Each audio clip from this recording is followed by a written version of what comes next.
On 1080 The Fan, YouTube, the Odyssey app, Twitch for the kids. I am Joe Fisher, across the foam marble table, newly married.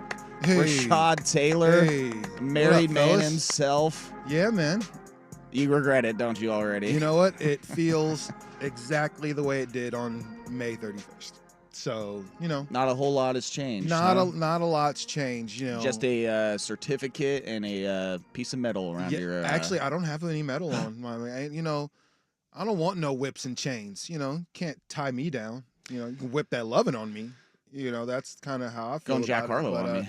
But no, yeah, and you'll never hear me do anything Jack Harlow ever again. Well, you just did. Well, so. after that, I'm saying there'll be no more. But no, if you've never met me, I have ginormous hands, and So sometimes did the ring cost too much because of your big old sausage fingers over it there? was or- there was an extra charge, yeah. No, but I'm not sure. But You got either too way, much girth on those fingers. hey man, I've been told. You're girthy. Yeah, that's one of my one of my physical features is my girthy hands. But Your girth unfortunately- overall, I hear. Yeah, I mean, hey, you done heard right, Joe Fisher. No, but We think. that's the rumor. But she thought I had too much girth on my hands, and so the ring was a little bit big. I'm not a gold guy or like I don't really like jewelry like that. I don't know if you've noticed. I don't think any of us in here. I've never seen any of us wear any jewels. I have mean, my Yeah, as Jordan has his Jordan watch, Schultz or just pulls your I am out here, the, by the way. It's yeah. pulls weird. out the I'm, bling. I'm not trying to pull like a big guy move, but it's weird when you just don't say anything like producer. I was or gonna not. get there. I Calm know, down. well, I don't want to chime in, but yeah, I do. Jordan's have cranky on a Sunday Well, morning. you are here. I'm Yeah. like, sorry, I'm like on 4 or 5 hours of sleep. I don't know whether people or not want me. It's not just you guys. I'm having a whole thing in my feelings this morning. But Oh, he tried to do something with the wife last night, and And she turned hit him him with down? the "I'm tired, I'm not yeah, in the mood." I have a That's what it headache, was, Jordan. huh? it actually wasn't the wifey because we're just fine doing that. But no. Anyways, I do have it's like a black diamond that my wife got me in the Ooh. middle of a compass. Black So I diamond. see. No, Jordan wears a chain. You know, I like got a every chain day, with a so little yeah. tiny diamond. Very on it. baseball So- player esque. It Thank really you. is. Yeah. It really is. I wish.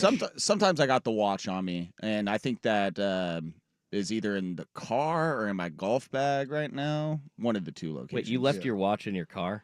Like I said, it's probably in like the center console because when I got to the golf course yesterday, I probably took it off and either put it in there or put it in the golf bag. Is this so. the same car that got broken into in this same parking lot? Might be. I Might love be. you, Joe. Yeah. It's a 2010 again. Corolla. Why Who would you cares? break into I that? just saw somebody else's window on the way here Smashed out. smashed out. I'm like, Uh-oh. oh, that person's gonna be pissed when they wake up and see that.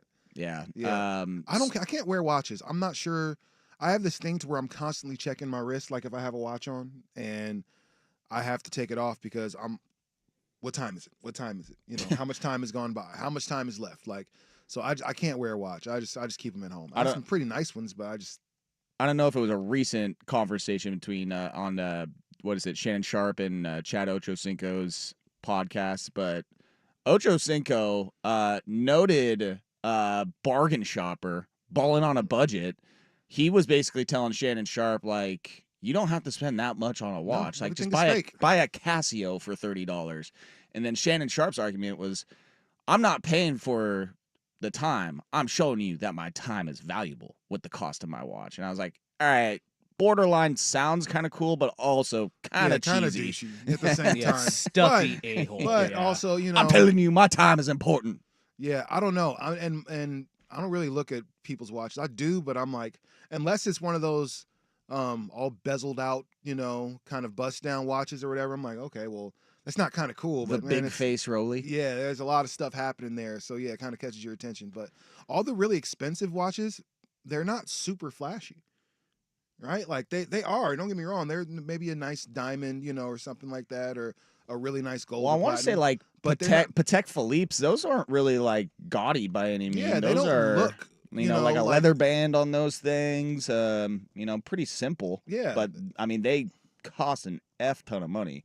And I talked about this on the Hot Corner the last week. Is I've been starting to go down the road of Antique Roadshow, which that's how Those you are know always I'm fun. It's dangerous. That's how you know I'm getting old, is just spending my time watching Antique Roadshow. Great show. Great You program. know where we should go? We should go to McMinnville and just go to the antique store. You know, let's just Hey, let's just go. That's we'll a Saturday we'll for find Joe some now. treasures. All Yeah. right. I feel like you also watched Pawn Stars and Storage Wars, which, full disclosure, No. I did. So I'm not No. judging at all. There was definitely a time where I would watch it a little bit, but no, Antique Roadshow, there is something about that show where it's just Some like they just bang out like items. Like you can get through a hour show and they give you like, 10 to 15 different random ass items. It kills me because I asked my girlfriend, I was like, I don't think these appraisers just know all this stuff off the cuff. Like the knowledge that they have on some of the stuff, like, oh, he was a furniture maker back in Rhode Island in 1865, and he almost died from hepatitis C because they didn't actually have a vaccination or medication for that at the time. And he was that's a good married fact, 5 yeah. times, and during his 4th marriage is when he actually, like, they have the knowledge of all these, like, items down, like, to a T. And I'm like, I don't know. Are they wearing a headset getting this piped in? They Like, could very well. there's no they, way. They may have, and plus it's because it's on TV. They may have studied really hard for each item. Especially, you said it's what 10, 15 items that they're showing at a time. yeah, I mean, So like, I this could is study up, Dang. on and these this is 10 people's things. like jobs, so it is a Yeah. good chance that they just come across so That's much a weird job. How stuff. do you apply for Antiques Roadshows like narrator? being or an host? being an appraiser. You got to be an appraiser or like someone that like does auctions for like a specific niche like category. But I'm just going to ruin the TV magic for you. What you're seeing is probably the second or third time that they're seeing that item in person. oh, they probably like because it looks like the people show up, they're each at their desk, Exactly, and then yeah. they're like, "Wow, this is a really good item. Uh-huh. Let me do some more research on this." Uh-huh. And then they go to their producers, go to Google or Yeah. eBay or whatever the hell and find out more. And then they go on the show and talk about the item. But yeah, I wouldn't be surprised. They get a whole kind of script ready for them. They got a teleprompter off screen telling them everything they need to know. It's a There's pretty no cushy job. there's no way that they know that like this chair was made the night that they were supposed to consummate the marriage on this I supposed mean, unless date. there's Like, only yeah. Again, the knowledge they have. But Unless there's only one, like if there's one of those chairs That's and that was fair. the story behind it, That's it's like fair. okay, well, that's this cool, is but- the chair. yeah, right. So the reason I bring that up though is because I've been watching like videos of dudes that bring watches onto the show. Oh, you are getting old, bro. Like bringing their Rolexes that they bought in like the 60s or 70s for like $200-300. Mm-hmm. And there was one guy that he brought his in a Rolex Oyster Cosmograph, Oh my god. and That just sounds expensive. he bought it when he was in the war, like in Vietnam War, and he never wore it. So he just Ooh. kept it in like a safety deposit box. And so it still had like this sticker on the back of the face that had the serial number on it. He had all the paperwork. He had everything. And this dude, like, look at you. Rashad can see it here. This guy looks like Willie Nelson straight up. Oh, like, absolutely. He's got a long hair. bandana on and Yeah, everything, camo like- bandana. But when he gets the price of what it would go at an auction, $400,000, he literally just faints and falls down to the ground. So the guy tells me, he's like, oh yeah, watches like your goes for $400,000. He faints and he's like, oh no, I said watches like yours. Your watch specifically, because it is so well maintained, intact. $500,000 to $700,000 Life-changing for a money. Rolex. Life-changing money. Like, Ins- especially at- insane. And especially, it was a war. You said which war was he in? I think he Vietnam? got it in Vietnam. Yeah, was his story. You're Like he talking bought the 19 Rolex You're while talking the 1960s. Yeah, while he was like Wow. on duty, or when he was overseas there, and they have those like army depots where you can like buy. I forget what they're called, but in the military they like have shops like set up on base that they'll ship stuff in. I remember hearing about this when I worked at Bose because a bunch of guys would bring in their products saying like, "Oh, I got this on base at wherever I was stationed at." So, but yeah, he bought it for like $350 back in like the 70s or something like that. A Rolex. That's insane. Yeah. Crazy. There's this old man that brought in like this Navajo blanket, like authentic Navajo blanket. He's like, well, it's just been on the back of my chair for the last I mean, 40 years. it- And they're it- like, dude, this is a national treasure This was a Navajo chief blanket, and it's like $750,000. Smells like It cigarettes should now. be at Yeah. the Smithsonian, and yeah, reeks of just old pipe It's been tobacco. on the back of some like recliner for the last 60 years, like, and so it kind of makes you wonder, like, what exactly is in my house that I've been given to somebody, or that was my mom or dad's, and grandparents, and I just kind of have it. When I was moving, I found a bunch of my grandparents like old stuff. So I forget what's the actual name of the kind of like glass crystal like stuff that you pour like Crystal containers. Light? No, they're like they're like Yum. bottles that you pour expensive bottles of like Decanters. Oh, Yes. yeah. so I found a bunch of those as I was moving. I was like, these are worth nothing. But I also found decanter like lighters, like my grandparents used to have. I was like, man, I haven't seen one of these. So it was like a glass, It's a glass, like, and you all fill put it up with the and it's liquid. just- yeah, and it's a lighter. And I was Sounds like, pretty bro, cool. I haven't seen one of these. Hell yeah. And- Imagine busting that out at a 40 party, like, oh, let me light my And my so cig I with wanted this. to keep them, and I was like, man, I don't know, should I just give these to my mom? But hearing about that, it's like, man, what would these go for? That's something that I don't know if they're made anymore and haven't been made for a while. When was the last time you saw someone with a canter? Just hey man, you want some bourbon? And they poured it out of that. Whenever I went over to somebody that made way more money's house. I was gonna than say, did. I feel I'm like saying you have to be like in an office building or something like that. Like you're the CEO. should I have a decanter just over at my desk? Right. You're Yes. Hey man, with Just your ready to clients, hey man, let's come. I have got a drink. I got a little space next to my desk. Maybe I just have a little bar cart going. Why not? Ooh. That's That dangerous. that would be your spot. Would all of a sudden be the spot. I'm not sure if our GM would want to fire you or join you. Well, He'd be like, Hey, I was Mm. telling Boss Lady Kim that the kegerator back in the kitchen needs to be in a more communal space because I feel like it's just kind of tucked away back into the kitchen. I was like, I feel it needs I to didn't be. know it was there for a long time. See, And I that's was what I'm like, saying. "Oh." And I said, "What is this?" And Joe was like, "Oh, that's the kegerator." It's like, we have one of these. Yeah, No clue. Yeah, we definitely need to get that in a more It- communal It area. should be right here in the middle by the studios every day. studios. Yeah, the distance between the kegerator and the studios should be It should very be right minimal. there. It should be communal for everybody. But I So- will say this, and talking to some breweries and marketing people in breweries, is that beer is it's having a rough go because there's just so many options in the world of drinking now. Because obviously people like their cocktails, people like beer, like but it. now there's seltzers. I don't like it. Non-alcoholic beers. There I've been is- seeing yeah. commercials for non-alcoholic Oh, beers. the Heineken, the Pe- non-alcoholic Heineken. people Yeah. like their More mocktails than now. that. So that's Who why likes the hold on? Number one, who likes the taste of just beer, but no alcohol. but no alcohol? I The got- reason you drink beer, I think is because serial there's alcohol killers. in it. No, That's weird. Possibly. I mean, I'm sorry. Like, I just drink water. Like, But I guess there's a thing like, hey, if you want to like be a part of the club and social. like look like like you don't want to be the outcast that, or if you had a drinking problem, but yeah, you still do enjoy the taste of beer. yeah, I that always- And is a so thing. you're just trying to get that like fix. if I I'm at guess. the bar, and I'm not drinking, I just ask for, can I have a Sprite? But can you put like a lime and maybe a, Ooh, that's a- something yeah. in there just to make it look like, and a straw. I'm drinking something cool. Yeah, Yeah, it gives the aura that or the allure that still in the party, still drinking, but truly, it's just right. And for the most part, most bartenders will give it to you for free because Oh yeah, like unless it's out of the bottle, which one time it was like the nice Sprite out of the Like a glass glass bottle. Well, like a bottle? Mexican So I was Coke like, or a okay, Mexican well, they Sprite. charge yeah. me for that one, but otherwise, like just the stuff out of the fountain, like they'll dude, give that to you. For free. Mexican Coke. I swear to God, It's different. I It's- love it's- that. I It's think there's good. cocaine in there. I think there's actual cocaine. I was in gonna it. say, yeah, I was like, that stuff is it's one of those automatic. Like I went to a little taco place in Newburgh the other night for dinner, and it was one of those like, oh, medio litro, yeah, Yeah, you're I'll coming home take with it. me. Number one, it's like $5. I feel like when you go to Yeah, it any- was. any It space. definitely It is spendy. Yeah, It's spendy, but like that one drink, I was kind of having this conversation with my wife. I have to get used to saying that over and over and over again. Yeah. It was like, man, if you got, we're looking at serial killers, death rows, last meal, and everything like that. We got to talking about what would you have for your last meal? But more than that, what would your last drink ever be? You get one more drink of anything, but that's it. After this, like this is your last whatever. And I was like, I think I would. I'm not a big soda guy, but I think I'd probably go with a Coke.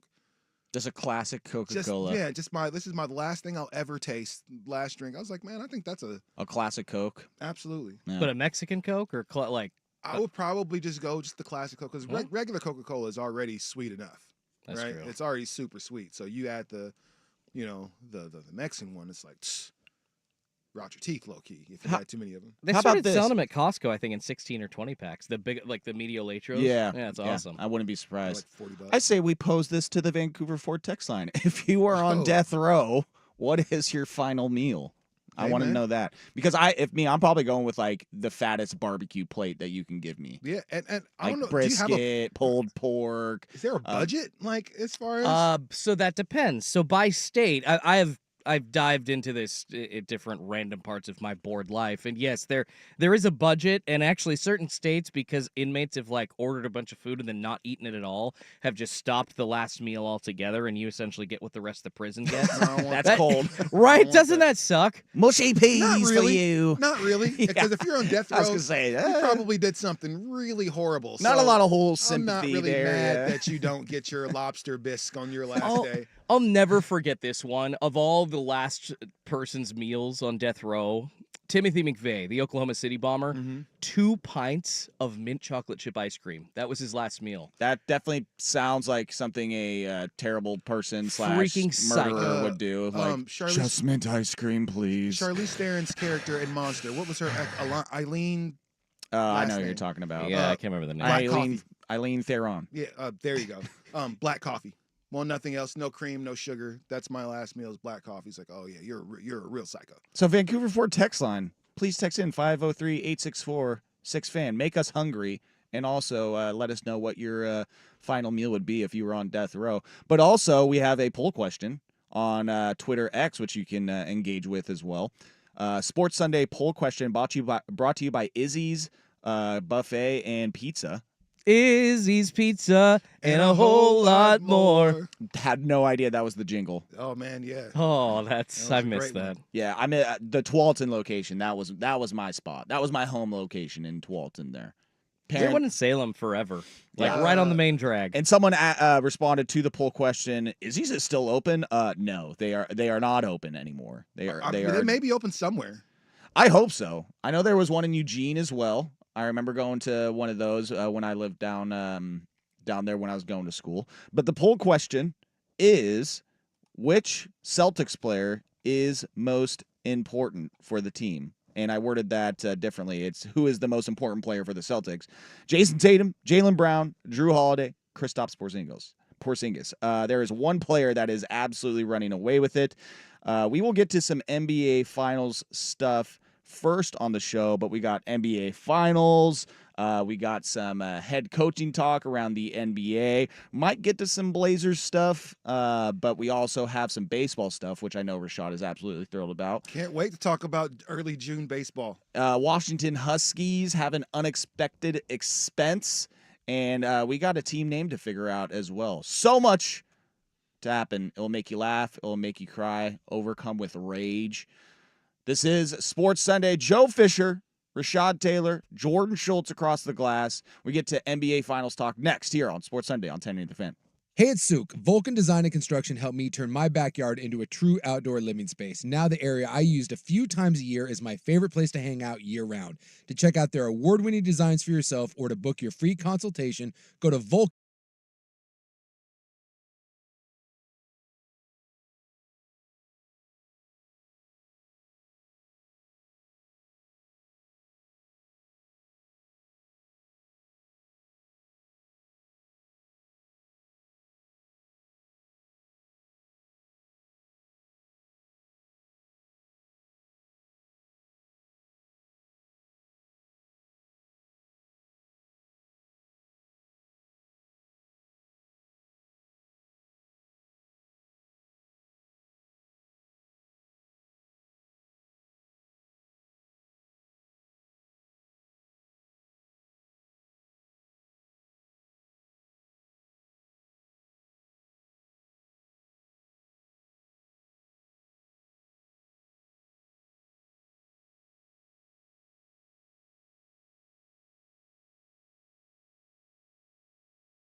Taylor and Joe Fisher on the Odyssey app and 1080 The Fan. Joe Fisher, Rashad Taylor, Jordan Schultz across the glass. Sports Sunday. You can interact with the show on the text line 503-864-6326. That's 503-864-6FAN, the Vancouver Ford text line. Your dollar goes further at Vancouver Ford, and they treat you right before, during, and after the sale. Visit vancouverford.com. Yes, please text in and let us know what your final meal would be if you were on death row. Oh, they're flying in. Last meal, Juliano's XL Hefty Ho Pizza. I'll crush the whole thing. What's on that? Probably have a massive coronary. They'll have to put the needle in me, save the taxpayers money.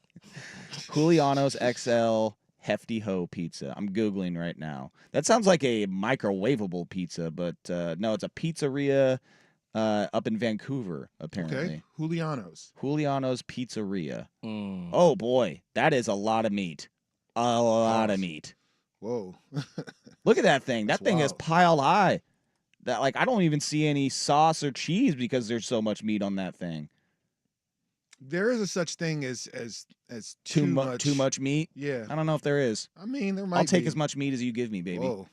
Hey. Whoa, we were getting wild I this think morning. that was close enough to a drop. I think. All right, good. I do like my cheese on the pizzas. Like, definitely pepperoni and olives, and like sausage is good. But That is amazing. I'm like, Yeah, we might need to hit Juliano's. I'm looking My at some of these God. like, man, that looks.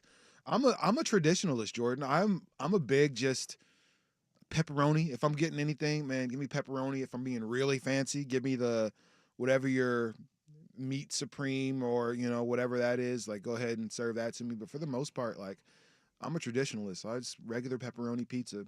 you see, I'd have to like go back to like 1996 when Pizza Hut started the stuffed crust, because I feel like it tasted the best then when it was all kind of first around, and that would have to be my last meal, or at least part of it, like a big old stuffed crust pizza. back in the extra cheese. early 2000s when we gave 0 Fs, and it was probably like not even cheese at that point. Like now Just they're glue. like they've got a bunch of people that are oversight committees for Pizza Hut. Like we need to probably have actual cheese in the stuffed crust, guys, not some sort of gelatinous goo that we call cheese. I mean, fun fact, be careful of the shredded cheese you buy at the stores. If it doesn't stick together, it's because there is sawdust, allegedly, in the shredded cheese. So, Yum. yeah. Tasty. Who doesn't like a nice heaping a pile of sawdust in their cheese? Someone said steak, mac and cheese, potato salad, and corn cheesecake for dessert. Corn cheesecake? Or maybe and corn cheesecake for dessert. That's what it is. Okay. Pause. Say gross. Cheesecake. I was like, I've never heard of corn cheesecake before. What the hell is that? Gross. Yeah, like I said, I'm going full just barbecue plate. There's gonna be like, ribs, as many ribs as possible. That's a number one favorite food for Joe Fisher right there. Is just let me just Pork or beef? pork. Pork, Yeah. gotcha. Just let me crush ribs all day long. Also, interact with the poll question: who's the most important player for the Celtics right now? Jaylen Brown running away with it at 50% of the poll question. Between Jason Tatum, Jaylen Brown, Drew Holiday, Kristaps Porzingis, Jaylen Brown, 50%. This kind of comes on the heels of Jason Kidd saying that that Jaylen Brown is the best player for the Celtics. Drew Holiday didn't really agree. He just said Jason Kidd, he's not lying. And I didn't read the full quote from Drew Holiday, but I put Drew Holiday on this poll question as well. But yeah, Jason Tatum, 20%. Kristaps Porzingis, 18%. And the way that this poll has been moving, like Kristaps has been ahead of him at some points. And then Drew Holiday at 12%.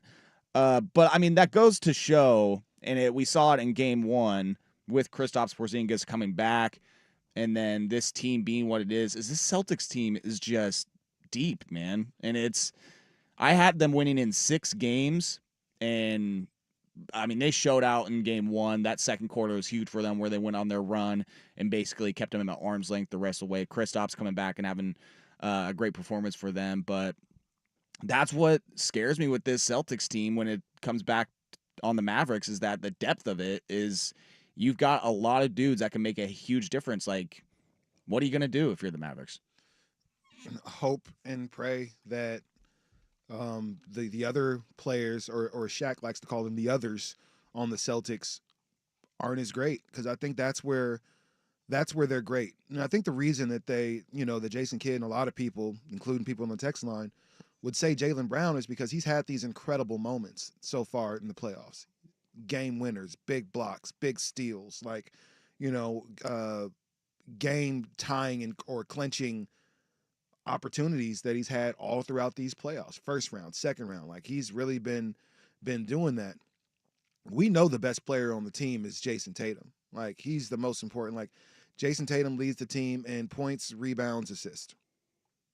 He's averaging 25 for the playoffs. He's averaging 10 rebounds in the playoffs. He's averaging 5 assists. So he's leading his team in all of those major statistical categories. Who else have we seen do something like that? Oh no, dude named LeBron. And then people still said Kyrie is the reason that they won a championship, right? Like, yeah, LeBron was great. LeBron had all these incredible historic numbers, but without Kyrie, that's kind of how we're doing Jason Tatum right now. That's how we're doing Jaylen Brown right now. He is the most important because Tatum requires a double team. And once that double comes, like you can't double them both, right? Like you have to make a decision. It's kind of like pick your poison. And if you're going to double somebody, you're going to double somebody that can go right and left comfortably with the ball, and that's Tatum. And here you find Jaylen Brown wide open, sometimes, or driving to the rim in a one-on-one situation with somebody that's no business being one-on-one with Jason Tatum or with Jaylen Brown, excuse me. So I think that's why people say he's the most important, because if he doesn't have a good game, they won't win. I think Tatum can play great and they can still lose a game. But if they both don't play well, or if just Jaylen Brown doesn't play well, this team is not going to win. Yeah, I feel like Jaylen Brown has definitely started to climb the ranks for this team as far as being the number one option on offense. I mean, I know it's kind of for the last couple of years they have been that 1-2, but Tatum has been the one. I think Jaylen Brown has showed his value on that offensive end immensely this season and in the postseason, that it's like, dude, give me the ball. And it's when you have two number ones like that, but again, just the depth of the Celtics, you had 6 players in double figures. No player on the team took more than 16 shots. And I mean, here are some of the field goal attempt totals for the Celtics in the first game. 16 for Tatum, 12 for Brown, 13 for Porzingis, 11 for Derek White, 9 for Drew Holiday, 8 for Al Horford. So, like, they have so many guys that can help on the offensive end that when you're with the Celtics, or with the Mavericks rather, you kind of saw it. It's like you need Kyrie and Luka both to play well to get a dub in this series. And Kyrie, he's got to be better in game 2. You can't have the performance that he had. I think not one 3-pointer made in game 1. Yeah, 0 for 5. So if you're him, like, you have to step your game up. But for game 2, I am liking the aspect of the Mavericks keeping this a bit closer. I know that the spread was at 7.5 earlier in the week, and it's been bet down to 6.5. If you could get at 7.5, I think that's great. But I anticipate the Mavericks to respond better in this second game. But I still think the Celtics are going to get the 2-0 series lead here tonight in game 2, 5 o'clock on ABC. And the Celtics can win without Tatum being great. Tatum wasn't great in game 1. He had 6 turnovers, 16 points. 6 for 16 from the field. And they still won the game by almost 20. At a point, they were up huge, in the first half and in the second half. So they can win with him playing so-so, just because that Celtics team is so incredibly deep. And now with Porzingis back on the floor, he looked like the Kristaps Porzingis that we all thought was going to be in New York, right? That's the player that he looked like. He came in, he's hitting long threes, he's taking people off the dribble, he's fall away, jumpers. Like, oh, okay, Kristaps came to play. You don't have a matchup for him. Like, you can throw Gafford on him, you can throw Washington on him, you can throw Lively on him. It's not going to matter when you guard a dude that's 7'2" or 7'3" and can shoot over you. And that was one of the things that going into the series I was most curious about. And again, one game in, we'll see how the rest plays out, is how Dallas or the Celtics was going to respond to Dallas's interior size, especially with Derek Lively, Daniel Gafford. And I just feel like that the length and the height of this Mavericks team gave them an edge on the offensive glass in the post game. And Porzingis, well, yes, he is 7'2", 7'3". Like you said, he likes to be outside. He likes to shoot. Yeah, he'll go and bang down low, and he can obviously drive and cut to the hoop and get some buckets that way. But when you're looking at overall interior play, I give the nod to the Mavericks and the Celtics. They did just as good of a job. I want to say they had as many offensive rebounds as them. They looked like they were up for the task against those players as well. And so that was an eye opener to me. It was like they don't look phased at this point. And as much as for some reason we're discrediting this Celtics team throughout their playoff journey, like if they go through and win this in I said 6, but what if they win this in 5 games? What if they just clean sweep the Mavericks? At that point, you're like, That damn, first this game Celtics did not look competitive. Well, and then at this point, you're just like, what can you even say? Like, and that's a whole nother thing. Maybe we can get to that next. Is about why we try to discredit titles and why we try to have revisionist history after it's been a year later. But I mean, if the Celtics do what they've been doing to teams in the playoffs and take care of the Mavericks in 4 or 5 games, I mean, there's nothing you can really say about this team anymore.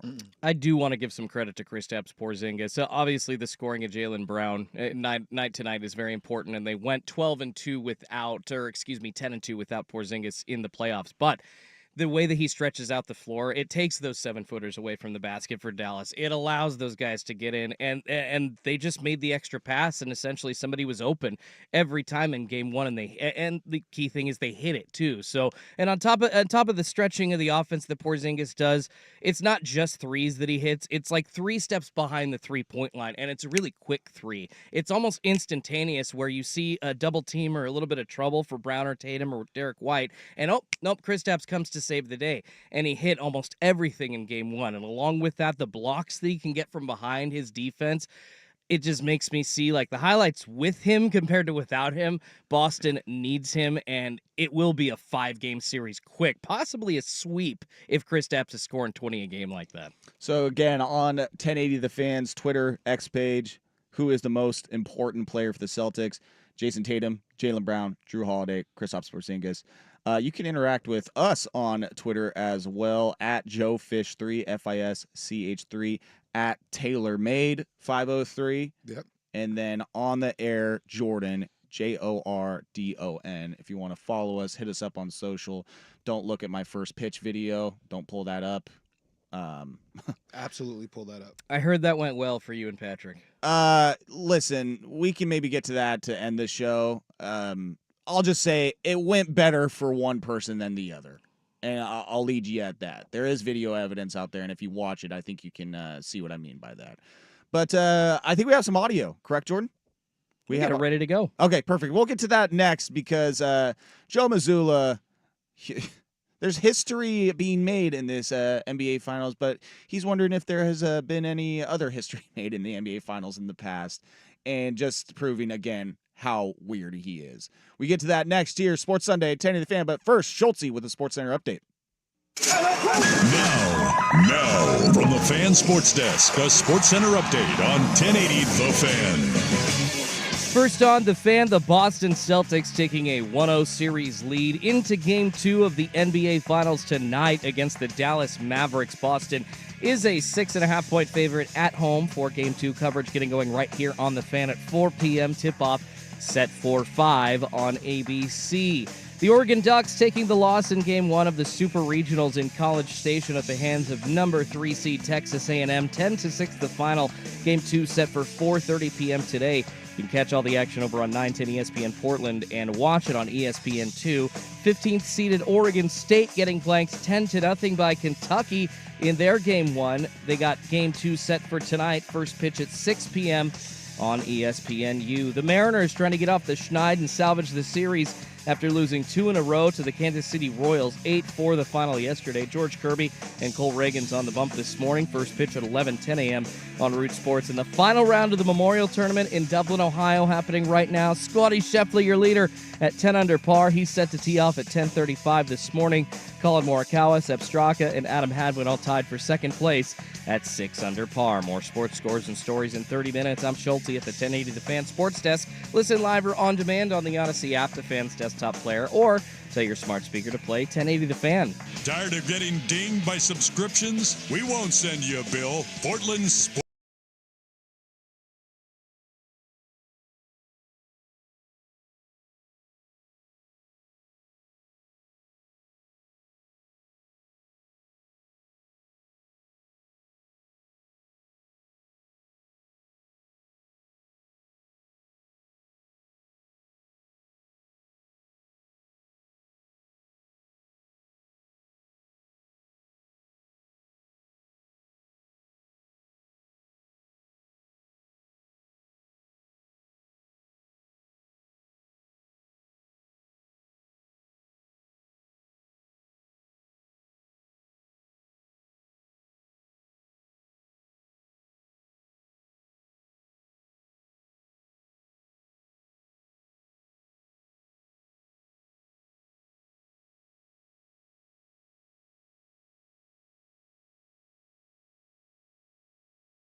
Text line, what's your final meal would be if you were on death row? I'm sorry, I probably wasn't paying attention. I said a big old barbecue plate. What did you guys say? Ooh, honestly, I haven't given much thought to what I'd want for a last meal. Probably, man, I'm probably gonna go with a bunch of stuff because I don't have to just get one thing, right? No, I mean So that's why I maybe went with the barbecue plate yeah. because there's so many different types of Everything. meats. Yeah, You get no, some I like want a porterhouse, pickled Yeah. onions, a nice, maybe a couple porterhouses. Give me a couple like a good steak. you know, Yeah. a couple big ass lobster tails. Mm-hmm. Man, give me some pasta, like hopefully something good. Maybe a nice Alfredo or a nice shrimp Alfredo, something like God. that. Something spicy maybe. Yeah, a bunch of stuff. Maybe a nice vodka sauce, perhaps. Yeah, right. Right.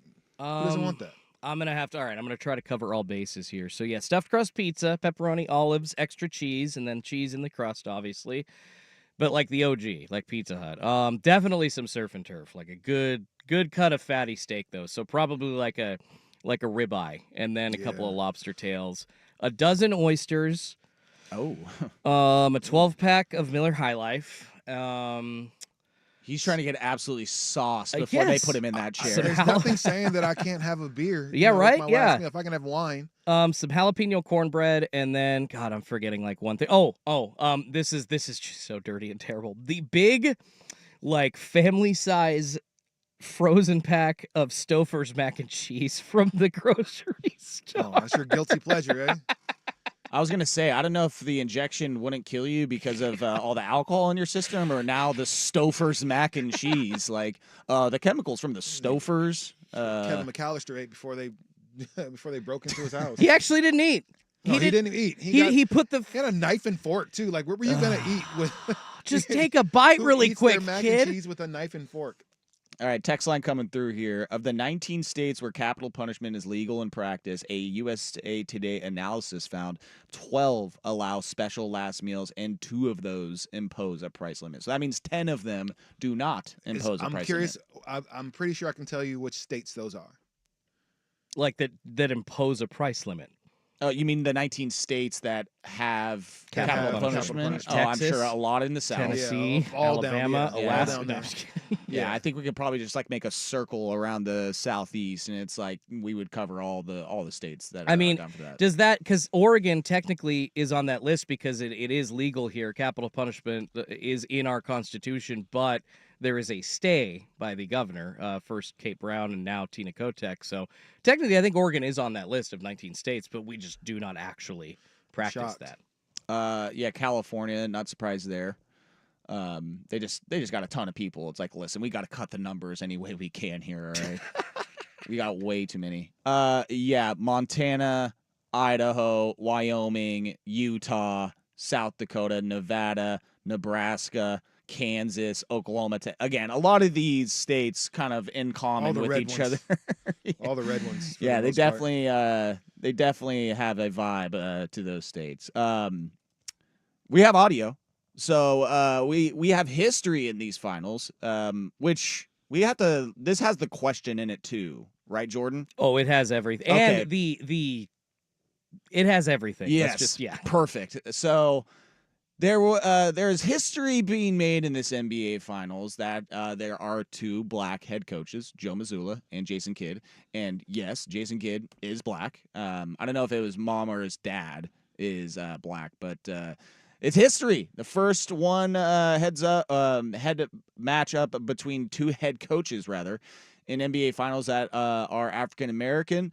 First time since 1975. But let's play the audio and let's get Joe Mazzulla's thoughts on this matchup. Hey, Joe, Ben School, Yahoo Sports. For the first time since 1975, this is the NBA Finals where you have 2 black head coaches. Given the plight sometimes of black head coaches in the NBA, do you think this is a significant moment? Do you take pride in this? How do you view this, or do you not see it at all? I wonder how many of those are been Christian coaches.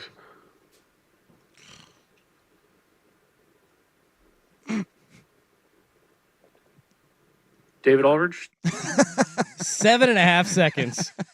Dead silence. Listen, I know that, dead air on radio is not ideal, but that silence spoke Wasn't volumes us. right there. It wasn't us. That was the Not clip. this time. I'm sure everybody in that press conference was just like,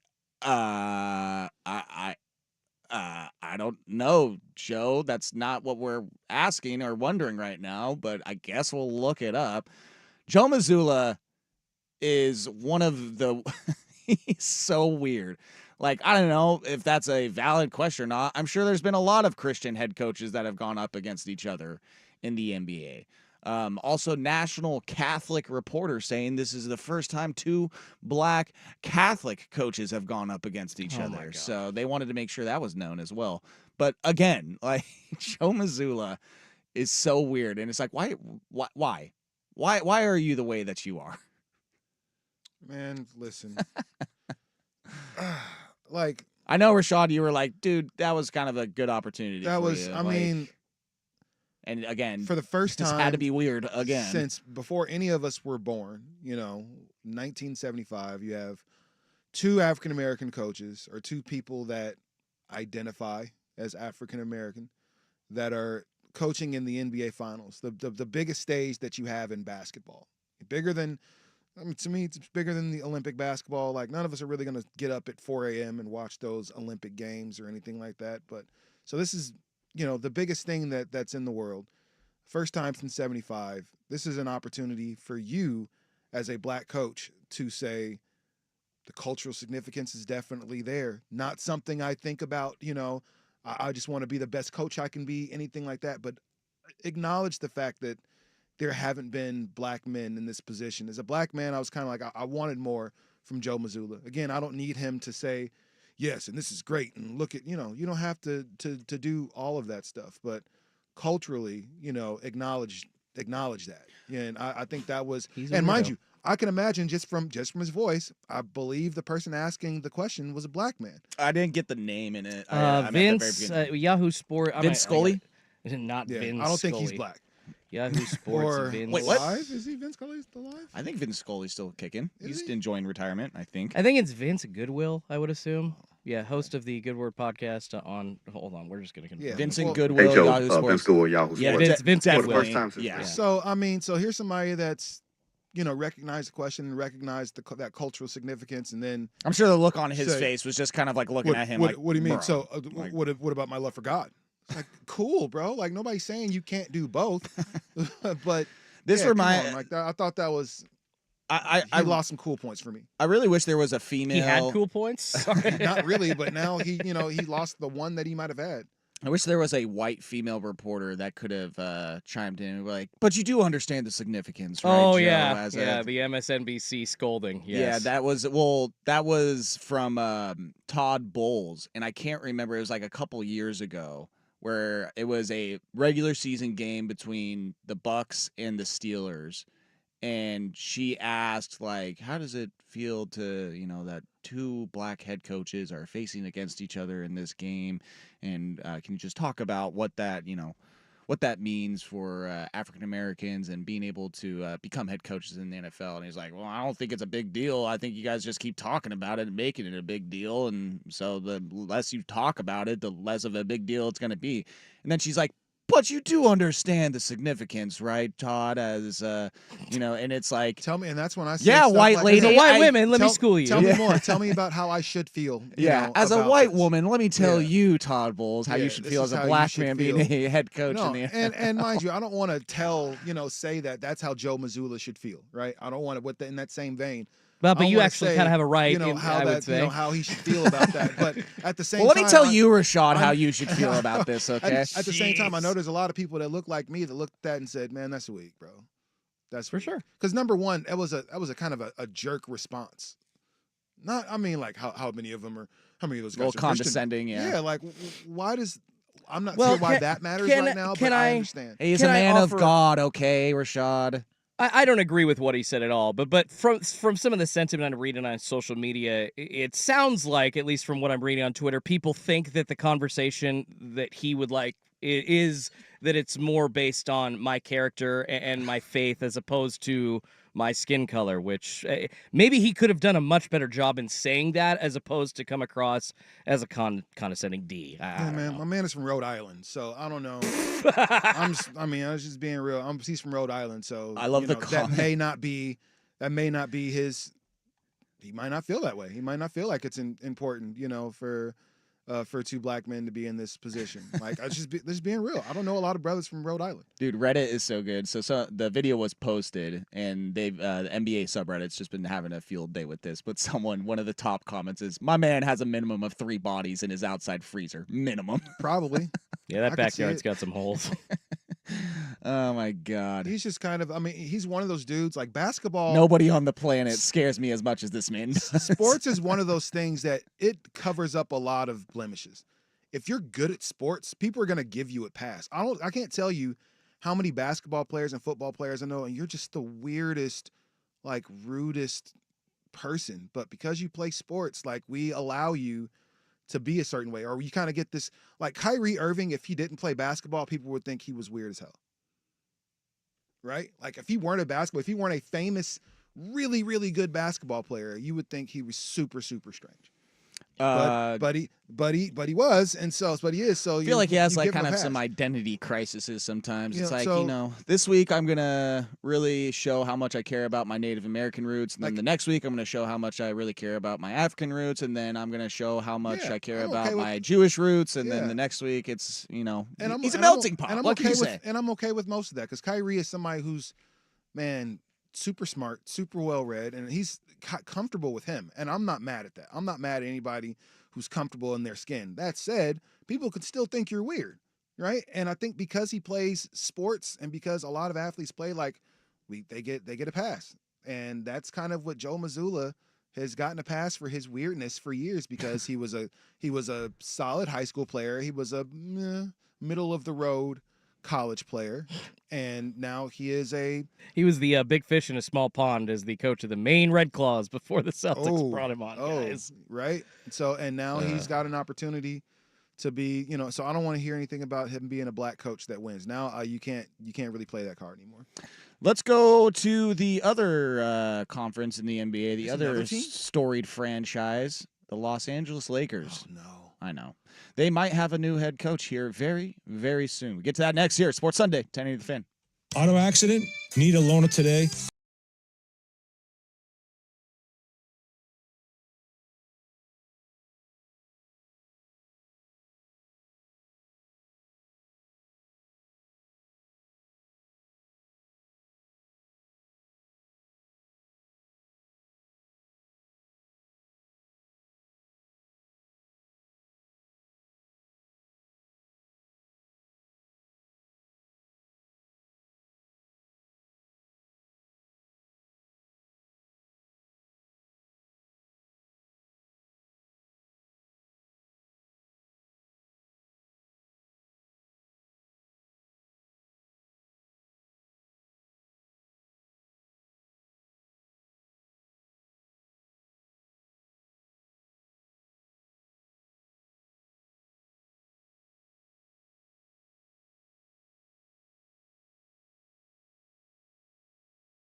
YouTube, Twitch, or the Odyssey app. You can follow us on the social medias at JoeFish3, that's FISCH, at TaylorMade503, at On The Air Jordan, JORDON. We were just talking in the break, and this kind of leads to our conversation now, is a guy that's in college going to the pro ranks, but not a player, it's a coach. The Los Angeles Lakers have been in serious conversations with UConn head coach, back-to-back national championship winning head coach, Danny Hurley. JJ Redick, step aside, please. We want Danny Hurley as our next head coach. So LeBron James, Anthony Davis, the Los Angeles Lakers are looking to hire the best coach in college to become their next head coach. And I got to tell you, I don't think that is a good idea for the Lakers at all. Great for Danny Hurley, make that money, make that next step. Talking about $100 million potentially. But I don't see that working with that core of players. I mean, it's tough to say. I think, and based on our conversation that we were having in the break, like with NCAA schools being able to pay players, like the power is no longer in the hands of the head coaches. Yeah, they'll definitely let you know that. It's really not, not anymore. And so they speak ad nauseum about that now. Yeah, no, that's a big thing now. And now you get a chance to go and coach professionals and potentially coach LeBron. We all know LeBron doesn't really need a coach. Like he's never, if we're being honest, he's never had a coach. He made Spoelstra a great coach. Well, and that's why I think that it's not going to work, is because at least with LeBron and Anthony Davis on the team, this could work if it was a rebuilding Lakers team that had younger players that could if this is a team without LeBron take coaching. Yeah, I mean, like, what if Danny Hurley's looking at this and, hey, I respect Brandon Sprague for making the take that he did and saying that LeBron should come off the bench as a sixth man going forward. I respect it. That's never going to happen. But, if Danny Hurley was looking at it and with his assistant coaches, the analytics guys, and they realized, like, yeah, that actually would help out this team to win. And he says, LeBron, I'm moving you to the bench. Or Anthony, I'm playing you less minutes because we want this guy in at this time with LeBron. We're looking at it, the on-off, plus minus for when you're paired up with, like, if he makes those decisions, like, LeBron is essentially de facto one of the coaches of this team, it feels like. That's why they always have cronies on the coaching staff, whether it be Darvin Ham or Frank Vogel, who's a great coach. But they have these kind of guys that are going to be essentially yes men to whatever Pelinka, LeBron, and Jeannie Buss want to do. So having a personality of a coach like Danny Hurley coming in and trying to essentially make the shots, make the calls for this team. And what if he gets pushback? Now, I think that Rob Pelinka just doesn't have a spine, and so Danny Hurley could just walk all over him. But trying to do that to the players like LeBron and Anthony, like, dude, good luck. And that's why I say as soon as LeBron and Anthony Davis are off this team, then you might have better luck at doing that. I think there's only one thing to do. You've tried everything at this point if you're the Lakers, right? You tried Frank Vogel. You won a championship with him. You tried Darvin Ham. You didn't, you got to the conference final, but you weren't able to get there. You're on your third head coach in, 6 years for LeBron being in L.A.? Gosh, I'm trying to think of who was there before Vogel. When are we going to stop playing and just make LeBron the coach?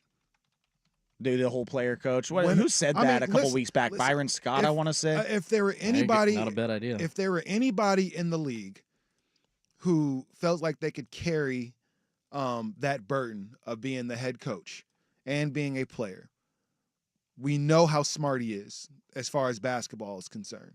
If you've seen he and JJ's podcast, it's almost boring because it's a lot of X's and O's and everything, which is fine if you love X's and O's. I know somebody like Dusty would absolutely love, that podcast. But if you're not into that part and how the game works, then you're probably not interested.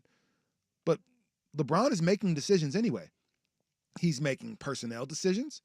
He's making coaching decisions, lineup decisions. Like, we've seen him take the clipboard. There are clips on YouTube and taking the clipboard from Darby Hamlin. Like, nah, we're doing this.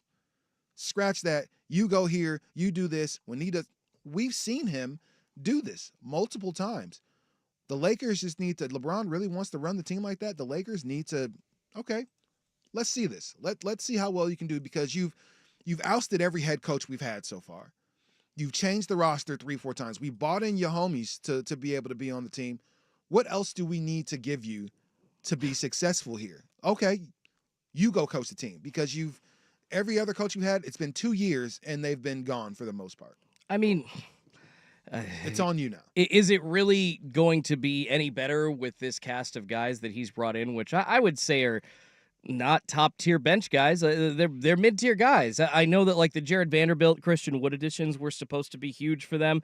Vanderbilt didn't end up working out. He was somebody that I wanted the Blazers to get while Dame was still in Portland. Say Christian Wood? No, Jared Vanderbilt. Oh, yeah. I believe from the Jazz. I feel like, longer, lanky body. Yeah, that was a worked. player during the trade block last year. I think that was kind of getting floated around as people wanting him to be a Blazer. So Exactly, but I'm looking at this cast of guys, and honestly, that looks like the top name available on this roster. Rui Hachimura got way too many shots at lots of points this year. And again, want to talk about a guy that got a great opportunity in playing with this Lakers team and LeBron and did not take advantage of it. No kidding. And I thought Rui was going to be so cold, bro. How many minutes did they keep giving him a night? 30 plus, and he still doesn't show up. And then you leave it to Austin Reeves when LeBron or D'Angelo Russell aren't scoring. Austin Reeves is overrated. Exactly. Well. And then you literally have who's left? Taurean Prince down to Blazer reject Skylar Mays, Harry Giles III. Don't forget about Cam Reddish. Oh, yeah, Cam Reddish. Yep, on the team as well. Honestly, nobody wants to. The days of wanting to play with LeBron are long gone. And it's because he's trying to coach too much. There used to be a time where players were flocking. Ray Allen left a competitive Boston Celtics team that was, really probably on the brink of maybe winning another one or getting close to another one, and said, I want to go play with LeBron. We saw a bunch of guys in their careers like, you know what, I'll go play with this young fella over here. At this point, you need the ball to be able to do what you do. You see, if you have LeBron on your team, your numbers more than likely are going to go down. This is the first year that Anthony Davis's numbers went up, LeBron's went down. There's never been a year to where he's played with a teammate to where their numbers go up as he's on the team. This is the first year ever. Look at any teammate that's ever played with LeBron, that superstar teammate that's ever played with him. Their numbers typically go down when they play with LeBron. He has to change his game, or they have to trade him, because this isn't working anymore. And he's still great. He's still LeBron James, but I think it's time for a change. On the Vancouver 4 text line, personally, I don't like it. I talked about Danny Hurley being the head coach. I think he should go for 3 national titles in a row. No other coach in the college league has done that. It would be a first, so that's just my opinion, though. That's from P1 Orange O Guy. That's fair. Yeah, I mean, Rashad and I were talking about this in the break, because I wasn't here when you guys had the conversation about NCAA being able to pay athletes. Like, I would love to see us get back to when NCAA basketball essentially mattered to more people. Yeah. The one and dones, the not paying players, the G League Ignite, which is now defunct and won't be anymore. Maybe that's what next week's poll question should be brought to you by, the G League Ignite. Because if you want your player to be as good as Scoot, send them here. Yeah, I just would love to see guys and coaches have teams that players are around for 3-4 years, building that hype and building teams that way, and bring that age back down to 18. So that way guys that want to go to the league and make that attempt, go for it, bud. But then guys that want to develop with some great coaches and some great programs, great facilities, and be able to play as well. That's where I'd like to see the college game. That's a whole nother subject, though. But yeah, I'm with the texter. I would love to see Danny Hurley go back to UConn, because as much as I hate UConn from the Big East days, I want to see the college basketball game still have that impact like it did, 15 years ago. The reason we love Caitlin Clark is because we got a chance to watch her for 3 years and watch her get close to breaking that record and doing those things. And yeah, that whole mystique of those, great teams from college, it's gone now. So what a concept when a star player stays around at the school to get their degree for multiple for years. Geez. Yeah, crazy. crazy. And I don't know what the WNBA rules are, if they are different from the NBA, whether it's age or years in college. But yeah, what a concept when you have stars, teams that can build together. Transfer portal might, be a big reason with that as well. Is We that might see that now. Now that there's money involved, we might get a chance to see players stay longer than with they this were used school, to. yeah, we'll see.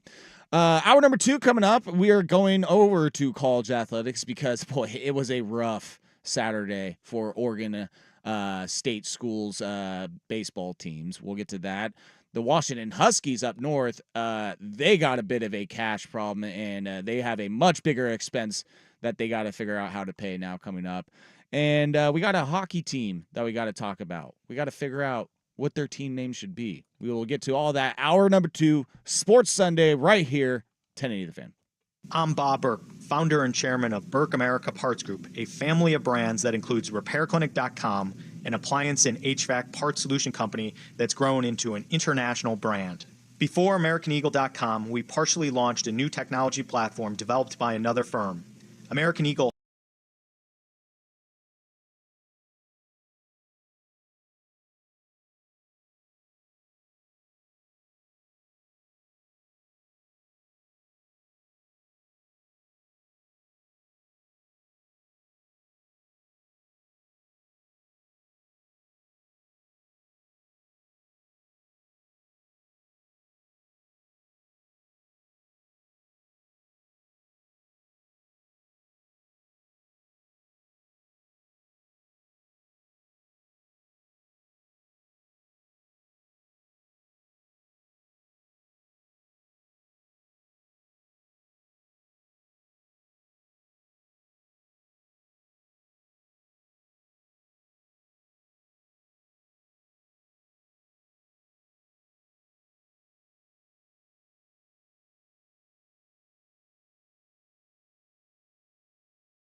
1080 The Fan.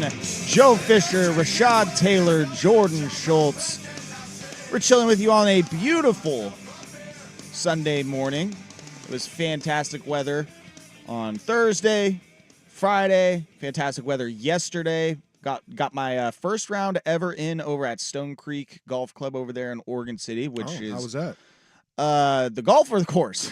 Because those are two different questions, my man. Let's go with the course. The course was beautiful. It was great, in great shape. I've heard nothing but great things about that. Someone on Twitter, because I was saying that was my first round ever out there, and someone said, "How have you never played Stone Creek? What have you been doing?" And I said, "Not living, man, living life, clearly."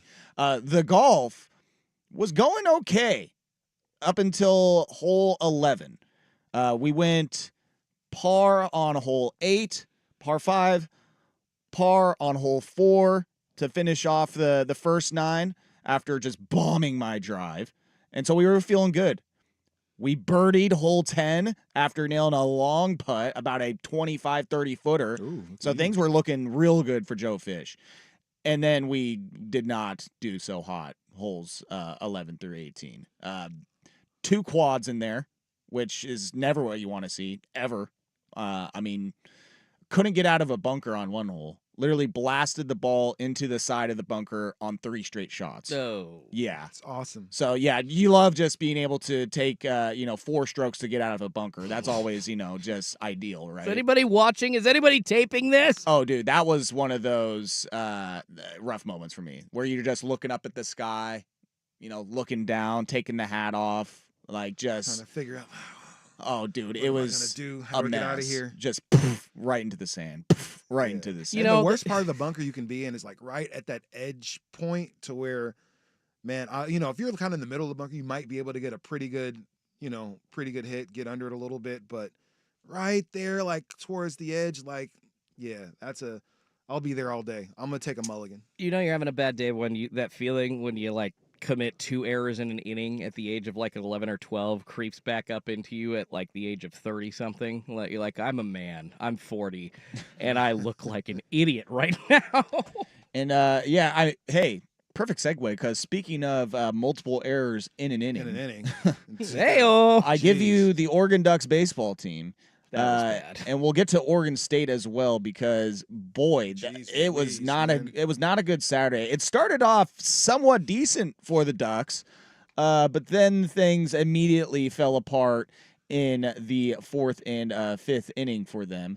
The Ducks, they had a 6-3 lead going into the 4th, so feeling pretty good against a good Texas A&M baseball team, number 3 ranked in the country, right? You go into the super regionals, you're going into College Station, you're saying, yeah, we can do this. We got a pretty good baseball program. You give up 3 runs in the 4th, so then you're looking at a 6-4 ball game. And that's when someone in the golf group chat decided to send out the text, Oregon Ducks, go Ducks, we're holding down A&M right now. And then they immediately give up 3 runs in the 5th inning to give up their lead. And then Texas A&M goes on to win 10-6. Just a huge blown opportunity for the Oregon Ducks when you had Texas A&M a lead against them in College Station. You got to be feeling pretty good. Again, Texas A&M, they had an early lead 3-2, but when you're up 6-3, not especially to be celebrating. I understand feeling good, but you mentioned during the break, like there are so many more runs scored in college than in the majors, and so it's tough to feel like, man, we got this game in the bag. It's 6-3 in the second inning, or 6-3 in the second inning. We got this, and then they score in the 3rd inning. You're like, all right, it's cool. My apologies. Yeah, and it was 6-3, and then they gave up it was 6-4. Wow, math hard on a Sunday morning. It was 6-4. They gave up the 3 runs in the 4th to give up the lead 7-6, and then 3 runs in the 5th to increase their lead 10-6 against Oregon Ducks. But that 4th inning is where it fell apart, because It wasn't like Texas A&M, they were getting hits, but the Ducks were committing errors. I know there was the one out in outfield where they couldn't field the ball cleanly, so a guy was able to get to 3rd base and score a run, so it was basically a double with an error. And then they had a chance to get a guy out at 1st and couldn't field the ball cleanly enough to be able to get it there in time. So he was safe, and then they scored a run on that. and then they got a fielder's choice, which scored a run. So it was just like sloppy. It was like, dude, just get out of this inning for the love of God. And they eventually did, but by that point they gave up the lead, and then again the fifth inning happened, and then they scored another 3 to take the. And it's like, so if you thought the fourth inning wasn't dude. bad enough, you thought the fourth inning wasn't bad enough, because I can imagine being in the, being in the dugout and looking on like, man, it's okay, we can rebound. They had a great fourth inning. Let's go out there and let's get a run up, and then you get shut out for pretty much for the rest of the game. Well, and this is where I ask my next question, and this could have been a good poll question. Which fan base is hurting more today? The Oregon Ducks baseball fan base or the Oregon State baseball fan base? Because it's the Ducks. I don't know. I think it's got to be the Beavers because you're better. One, you are a better team.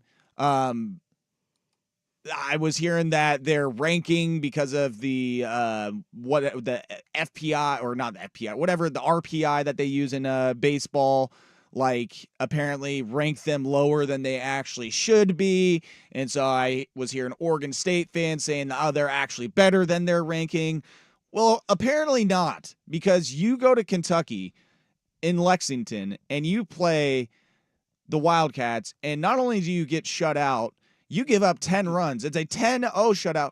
Not only do you get shut out, you only record 1 hit in the entire game. This is college baseball we're talking about. Not 1 run. Like, I feel like everybody is guaranteed at least 1 run in college baseball. You got only 1 hit. Like, it wasn't even...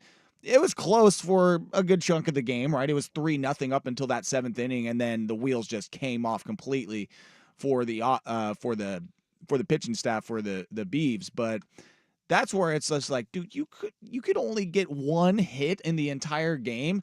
I would say that Beaver fans have to be feeling more ashamed of their performance on Saturday 100%. versus the Ducks. I mean, it's hard because you had the lead, right? If you're Oregon, that's like that's the tough part. It's like you had a lead, you lost it, or Oregon State, you never had a lead, and then you really lost it altogether, and you just couldn't muster up anything offensively. Yeah, at least you kind of just going by, second, third inning, by that point, as an Oregon State fan, like, this just isn't going great. But, like, you're feeling good as a Ducks fan at that point, and then you have, like, a John Boy review-worthy 2-inning stretch, essentially, where you just can't play anything but Little League Baseball, apparently.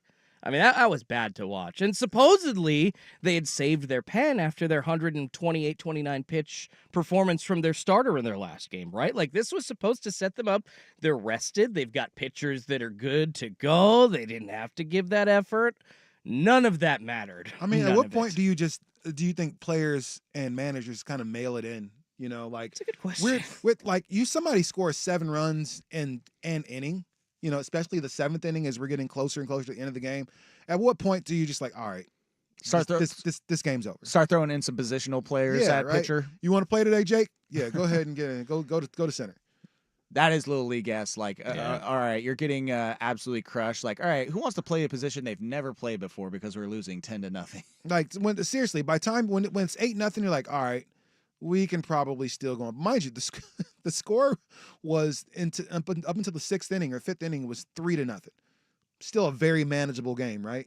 You can come back and win in that game, 3-0, no problem. We just saw a team score three runs in 2 different innings. Again, you got to actually hit the ball though. But if you're not getting hits, like, I think that's obviously going to be a huge issue unless you're getting walked every single time or hit every time you're at bat. But just a bad day for Oregon State. You hope it's just a bad day and they can, kind of wipe it off and keep going. Well, they need to today. Their backs are against the wall. They need to get wins today to keep the Super Regional going for each other's team respectively. Oregon, Texas A&M, their first pitch is at 4:30 on ESPN2. And then at 6 o'clock, Kentucky, Oregon State, their first pitch, ESPNU. And both of those teams are the favorite in Kentucky and Texas A&M. Kentucky minus 165. Texas A&M a big favorite, minus 285 in their game against Oregon. One intriguing game in the college baseball lineup today, though, is at 3 o'clock ESPNU. Number 1 Tennessee against Evansville. Evansville won yesterday. Huge upset to keep their series alive. Tennessee is a minus 650 favorite in their game against Evansville. So I think that everybody is rooting for Evansville in this matchup. But Oregon State, after some poor performances yesterday in totally different styles, backs against the wall, need to get a win today to keep their series and College World Series hopes alive. Quick question, Joe. Where the hell is Evansville? Oh, I'm going to go guess state. I'm going to go Evansville is in the beautiful state of Mississippi. And I don't know if anybody says beautiful state of Mississippi. There are but beautiful parts, but not yeah, a lot of some. them. There are some. Yeah. Oh, Got a little bit of baseball breaking news. we found out where Evansville is? No, Oh. no. The Mariners did place Ty France on the 10-day IL, and they called up prospect Tyler Locklear to take his place on their roster. So Ty's dealing with a right heel fracture. He hit himself with a ball yesterday. So. Ty France also set the Mariners franchise record for most hit by pitches in France a also Mariners wants to career. Yeah, like 90, I think, something like that. Just nuts. Evansville's in Indiana. I figured it out. That's what I said, Indiana, Oh, right? okay, I didn't hear that part. Yeah, totally. All right, moving on. Washington Huskies. They're moving to the Big Ten, but they got a big expense coming up. We get to that next here. Sports Sunday, 1080 The Fan. So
conference with Oregon, USC, UCLA, and the Washington Huskies. The thing that those first three schools have that the Washington Huskies do not have is a on-site production studio.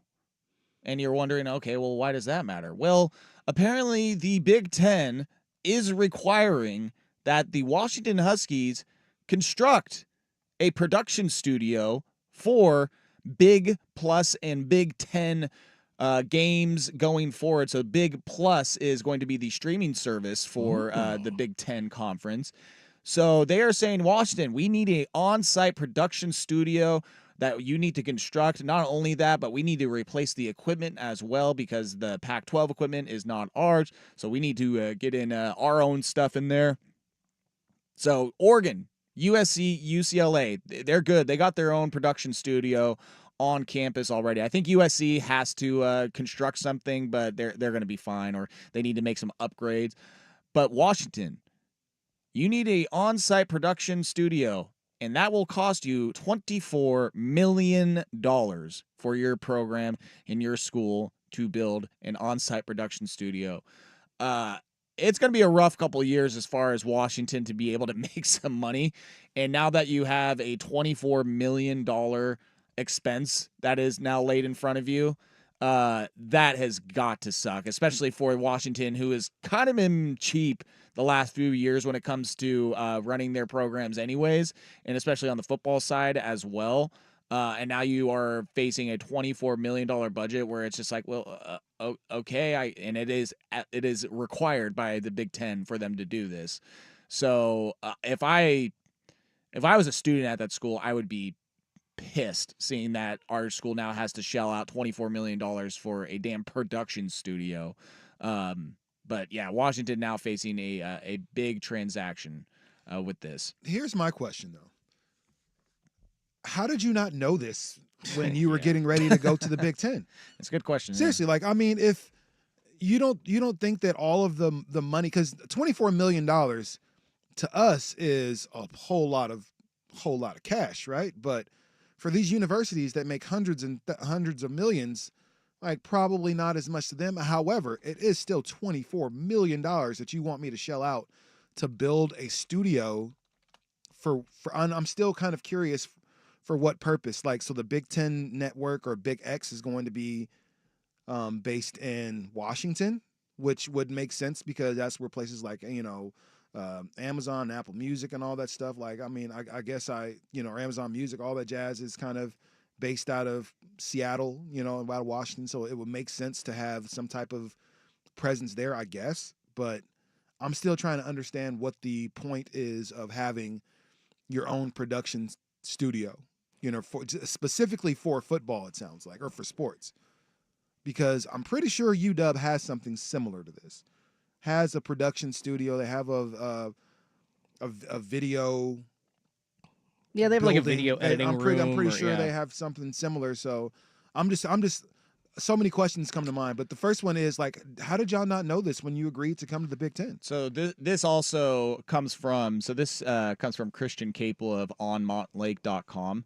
But this is in his article that he just put out a couple days ago, in that the University of Washington's athletic department forecasts a cash flow deficit of nearly $30 million for the next fiscal year, and is going to ask the school's Board of Regents next week to approve a budget that includes loans from three sources: the Big Ten, Fox, and the university's investment funds to cover its costs. And we know that the university will definitely approve of that because schools are basically they're forced to do this. Yeah, they do whatever they need to for their athletic departments, essentially. Two things here, though. The fact that they are now basically hat in hand out to the university, along with a couple of other sources. I don't think that's what the university thought was going to happen with Washington's move to the Big Ten. So, yeah, you're right. They've got to be pissed at this. I don't understand, beyond the students, like the faculty there and the president, she's just got to be looking at this at her desk and be like, are you freaking kidding me? Another $25 to $30 million. There's no way they didn't know this. Like, I think they agreed to and said, you know what, we'll get that $24 million at some point. We won't worry about that today, but let's go ahead and go forward with the move and go forward with everything. We want to be. They want us there. We want to be there. we'll figure that other part out later. No. Because there's no way that you agree to this and then last minute the Big Ten is like, oh, well, you need $24 million to build the studio though, right? I don't know. Nobody discussing the exact parameters of like what a studio production might entail. I feel like that is something that could slip through the cracks because, like thinking at least at the University of Washington on their side of things, like, oh, we've got the equipment and, like we've already got stuff here. Like, I think we'll be able to make it work. Come to find out, no, we absolutely can't. So I guess, and then the second thing that really kind of sticks to me about this is how far behind the times are the Washington Huskies here, you guys? The fact that they're not kind of one of the leading people in this conference, like the two LA schools, like Oregon, which was one of the first to really inject money into their practice facilities and their uniforms, 25 years ago. Washington saw that close 4 hours down the road happening, and they didn't do anything till this point. That is honestly what shocks me the most about this. Also in this article on montlake.com, Christian Capely says, while the department projects record revenue and a relatively modest operating deficit of a little more than $2 million for the 2025 fiscal year, capital expenditures related to joining the Big Ten, plus the annual debt service payment on the loans that funded the renovation of Husky Stadium and Husky Ballpark, necessitate external and campus assistance. The future, meanwhile, is so uncertain that UW isn't forecasting its budget beyond 2025. That is likely due to the pending House versus NCAA settlement, which, if approved by a judge, could, by estimates, create an additional $30 million in costs to power conference athletic departments beginning in fall 2025. So UW boosters, start breaking out the checkbook if you want. But, I want this move. So, okay, next question. What happens if they don't do it?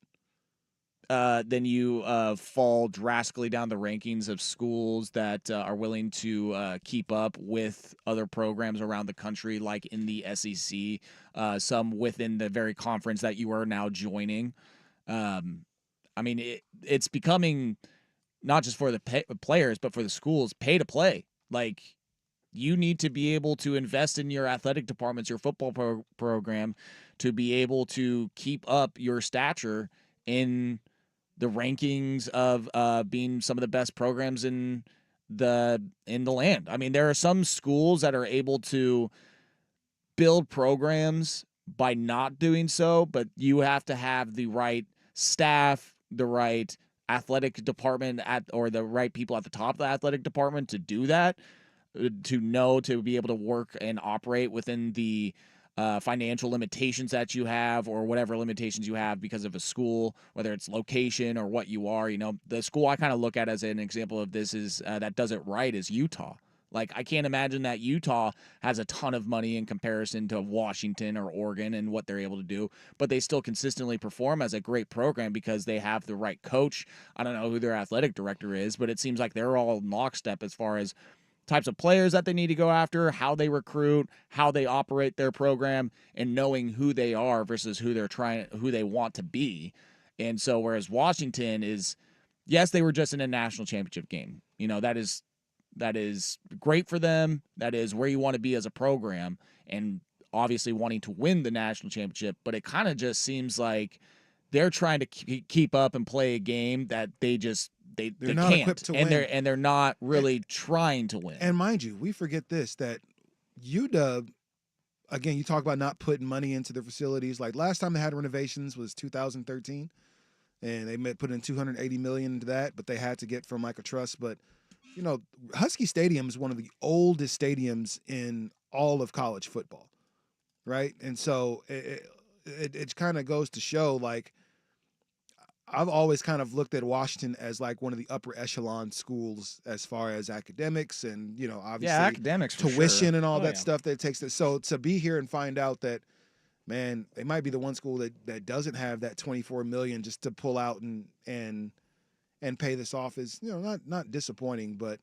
again, it's just, it shows that you're maybe not like you said, Joe, maybe not putting the necessary resources into making sure your sports programs are competitive with the rest of the country. To that point, and actually, Joe, you were talking about how it is pay to play. In the last 24 to 48 hours, current Nebraska AD and former Husky AD Troy Dannon was discussing these specific amounts of money that Oregon and Ohio State have to play with for NIL, which is about $23 million. That's the budget that Oregon's football team is spending on players. Bo Nix trying to pay guys to get onto their roster, or at least the collective is. It's a little different than the school paying players now, but the collective money for Ohio State, for Oregon, which is near the top, I think, of other, if you compare it to other budgets in college football, about $23 million.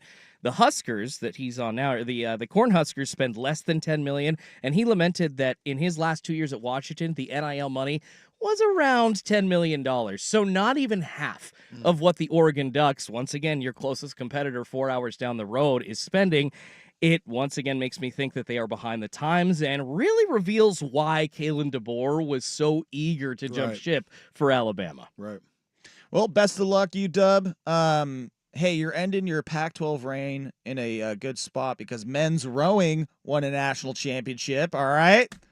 Now they're on the come up. Those crew guys. Let's go, crew. Or Hell ladies. yeah. Hell yeah. All right. Going to take a break. We got a hockey team name to figure out. We get to that next here, Sports Sunday. But first, Schultze, Sports Center update. Now, from the Fan Sports Desk, a Sports Center update on 1080 The Fan. First on the Fan, the Boston Celtics take a 1-0 series lead into Game 2 of the NBA Finals tonight against the Dallas Mavericks. Boston a 6.5-point favorite. Coverage getting going right here on the Fan at 4 p.m. Tip-off set for 5 on ABC. The Oregon Ducks taking the loss in Game 1 of the Super Regionals in College Station at the hands of Texas A&M. 10-6, the final. You got Game 2 today at 4:30 over on 910 ESPN Portland, and you can watch it on ESPN2 as well. 15th-seeded Oregon State got blanked 10-0 by Kentucky yesterday. First pitch for Game 2 is 6 p.m. today on ESPNU. The Seattle Mariners trying to get off the schneid, salvage their series against Kansas City after losing 2 in a row, 8-4 the final yesterday. George Kirby and Cole Reagan's on the bump this morning. First pitch set for 11:10 a.m. on Root Sports, and actually a bevy of roster moves being made by the Mariners in just the last hour or so. Ty France, who got hit with a pitch or fouled the pitch off into his ankle, is on the 10-day injured list with a fractured right heel, and you've also got Tyler Locklear and Matt Bowman being selected in that roster move from AAA Tacoma to join the Mariners. Colin Snyder being optioned to AAA to get some roster space. Levi Stout and Eduardo Salazar have both been designated for assignment off the 40-man. More sports scores and stories in 30 minutes. I'm Schultze at the 1080 The Fan Sports Desk. Listen live or on demand on the Odyssey app, the Fan's desktop player, or tell your smart speaker to play 1080 The Fan. The afternoon round of the 10th Annual Fan Golf Classic, presented by Autotown GMC, is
it down to 6 names. Hockey McHockey Face is one of them. The Utah NHL team. Oh, where's the damn list? All right, here we go. I'm pulling up the article. Call them the Saints. Waiting. All right, here is the finalists, the 6 finalists. Which this one I'm out on. I swear to God, if they call, if this ends up winning, I'm going to be pissed. The Hockey Club. So just the Utah Hockey Club. Stop. No, no. I do not want it to That just is be a very Utah thing. just the Utah Hockey Club. We were just laughing at the Washington Commanders last night at the barbecue I was at. It's like the NFL, this multi-billion-dollar entity can't come up with a name at the drop of a hat. They take 3 years to decide. Like, just make a decision. Come on, Call Utah. them the Bishops. Better than nothing. That would be better than Hockey Club. Yes. Agreed. The other 5 names, the Mammoth or Mammoths. No, I think it'd just be Mammoth. Is Mammoth plural and singular? Like if I saw like, oh, A dude, group of mammoths. yeah, a coming down herd the- of mammoth or a herd of mammoths. That's a good question. Hmm. Mammoth. The first one sounds right. Mammoth, the Venom, and again another one, Yeti.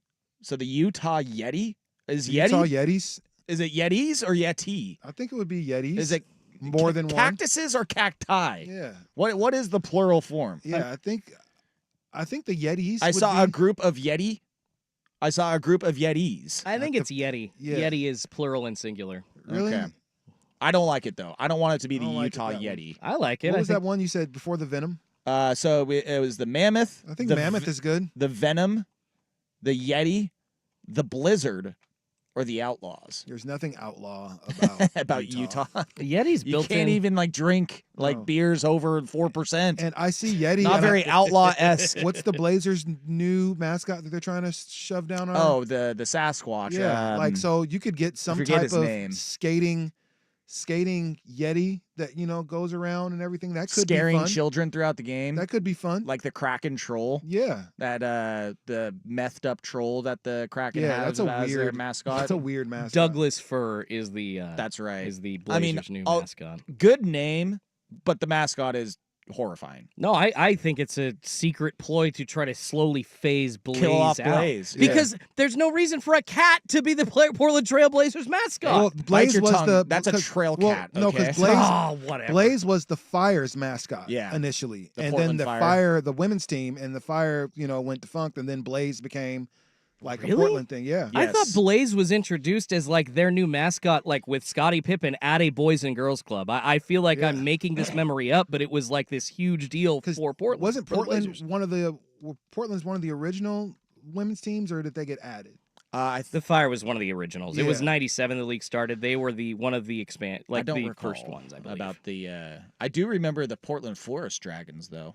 I believe the Was Fire that played the- like the arena '97 Is that to the arena 2000. team? Yeah. Yeah. I remember Went to a going. couple of those games. I did too. Yeah, I remember leaving a Portland Fire game early, and my dad making it a game to get to the car as fast as possible, so that way we could avoid the traffic of leaving I the like Rose that. Quarter. I bet I can get there first. Yeah, it was like second quarter at Yeah. that point. Yeah, I think it was third. Yeah, I think we can go. So yeah, I'm out on the Outlaws. I mean, it just does not fit Well, Utah. what fits Utah? Let's But I'm just think pretty about- sure someone, I think maybe it was Swigart who was saying it was like Butch Cassidy and the Sundance Kid were based. They like hid in the Red Rocks of Utah or whatever. So I think that's where the whole Outlaws name comes from. Yeah, that's from Butch Cassidy. But again, when I think of modern day Utah, I don't really think of Outlaws. No, I no, think of not at all. Mormons. Think of Mormons. Call them the Mormons. Just the Utah Why not? Mormons. The Utah John Smiths. Yeah. There you go. I think that would be a fine name. The Blizzard, I don't mind. The Utah Blizzard. I'm okay with that considering the weather, that they have there. And again, like Outlaws is a very like desert, sun, That's not Utah. hot weather Have theme. you ever been to Salt Lake or anywhere? I've been to Salt Lake. I think I've driven through and maybe stayed like a night there. It's when pretty we did the nice. family- Like, Oh, you are noted as saying on this program, Salt Lake City cooler than Portland. I mean, it was for the All-Star game, right? And They I'll had the take your All-Star game there, and it was yeah. like, yeah, they're I'll kind take of your a word for it cooler because city. I have not spent any amount of time in Salt Lake City as an adult, so I cannot say or not say if I agree with Everything you or not. closes really early. I think that was my one beef with I hate Utah. that. Everything It's kind of the closed case in really Portland early. too. Is that No, like Not- really early, bro. Like Not like it's 8, like yes. 9 o'clock. 8 Like, o'clock. Night's over. what is this, Maui? Yeah, it's something crazy. Like, Salt Lake and Boise are the same in that matter. It's like 8 o'clock. Everything's done. yeah, it's pretty crazy. So I don't know, Blizzard, the Utah Yeti. I mean, maybe I can maybe get behind that. Well, they've got the perfect marketing with that cooler and drink company. I love my Yeti cups, so I feel like that would. Did be- you enjoy spending $30 for a single cup from Yeti? Yes, That I was fine with That it. is the one You thing did it I can't. happily. You smiled as you were Well, putting because your they credit card come information in all my favorite colors. So yes. Did you get a Mariners colored one? Did you got that teal You're kind of color? damn Of right course I you did. I want to say my girlfriend, because what is it? Sook's girlfriend will sometimes bring their dog over. They got this big old dog. I forget what breed it is, but my girlfriend, and I don't know if it's their bull or my girlfriend bought it for their dog, but it's a Yeti dog bull. Yeah, my parents have that. My dad does. And I was like, it's a dog. Like, you could literally just give Dog it. is living in luxury. I was like, you don't need to give it a Yeti bowl. Like, it would With- still drink the water if you. Evian water inside of it. Like, give it a random ass Twist the lime. Tupperware that you've used to microwave spaghetti in for the last 5 years. It's still going to drink the water. Yeah, all right? absolutely. It doesn't need a Yeti bowl, for God's sakes. but it's what you see while the dog's drinking out of it. That's Yeah, what it makes you feel better. I need to find out now how much this Yeti dog bowl costs. I Because think it's about $50. brother. I would, yeah. Have you guys seen yeah, on Yeti's website, $50. Have you seen the Crazy Yeti lunchbox, which is no bigger than like a regular size lunchbox, like the size of that iPad in front of Rashad? I think it's like $90. No, thank you. I mean, but I'm saying I love me some Yeti, so I'll the just deal would use a work. regular brown paper bag for lunch. It's okay. This is on Brown the bag, Yeti yeah. website. The dent-resistant, extra-strong dog bowl made for holding up to 8 cups of kibble or whatever water your furry best friend wants. $50. Get out of here with that crap. No, that's crazy.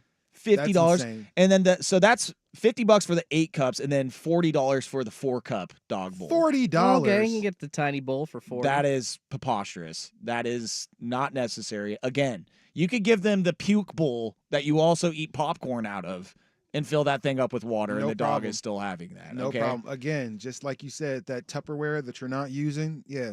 Here you go, sport. How yeah, about it? like that is ridiculous. So Utah Yeti, I'm still leaning towards Blizzard. The Venom, why? I mean, I don't know what the significance of Venom and There's snakes. snakes in Utah, I guess. Yeah, there is some. There's a nice percentage of poisonous snakes there. There's some desert land in Utah. I get that, but again, it's just like when I think Utah, I think of mountains. I think of it being a cold state. And that's why I'm going Mammoth or Yeti. Because I Mammoth, think Yeti, both of or those- Blizzard. I think Those are both- the three that I I'd think like. all of want. those could provide pretty cool mascots for you. I think that's the main thing. Like, what is your jersey? I think the what does your mammoth would mascot be look pretty like? cool. I Get think a the mammoth would be cool. two-person mascot where they're like it's a mammoth on skates and there's 2 people in the Oh, costume, somebody at like the, in unison okay. skating together. Somebody's the top, somebody's the ass type thing. Yeah, exactly. Yeah. Okay.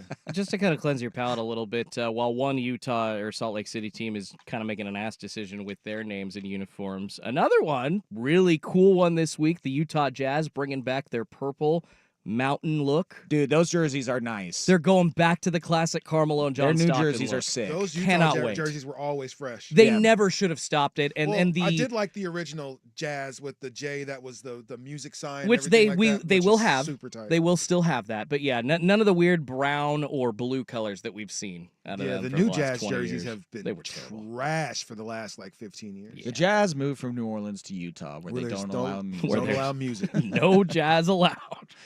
All right, final segment. We wrap up the show next here, Sports Sunday, 1080 The Fan. Portland Perks. Head to Portland.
Now I'm finishing the show in a very upset and angry mood because I'm on Yeti's website and just looking at the prices of everything.